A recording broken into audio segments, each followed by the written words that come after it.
अग एवढा शिनगर करून कुठं निघाली वाघीन कग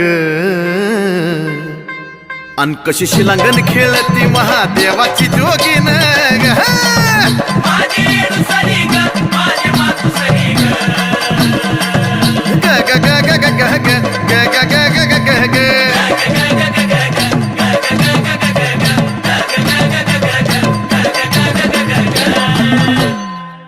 काम क्रोधाचे पैंजन माया मोहाचे तोड काय ग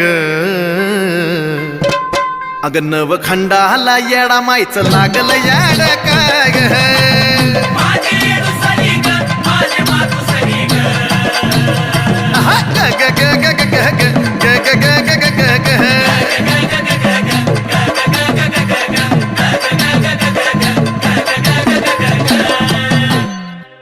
सार 33 कोटी देव आलं